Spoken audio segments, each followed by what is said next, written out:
Welcome back, YouTubers. Today I'm going to do a brief demonstration of the Husqvarna 575 XPG. This saw here also has a decompressor over here. You push it down, it makes for easier starting. And this saw, by the way, is a professional saw, commercial grade.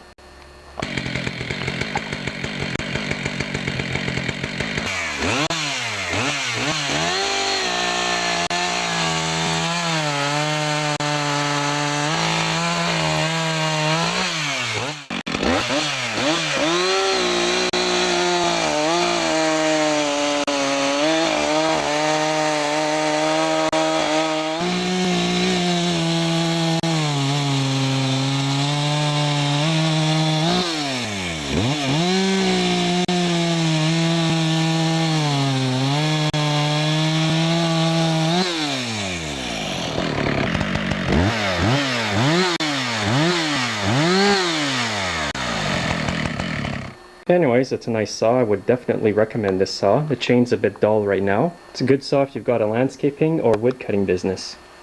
I'll show you what's under the hood of this saw. Just pop the clips here. And there's two on the other side as well. Now I think this saw is just over 70 cc's or something like that. So there you go. It's a nice saw. It's got lots of power. And there's that decompressor I was showing you earlier. And the spark plug in there is the usual NGK BPMR 7A. Now this saw here has carburetor heating. It's also got x-torq. You can go on Husqvarna.com to read about the x-torq feature. So thanks again for watching, and we'll see you in my next videos.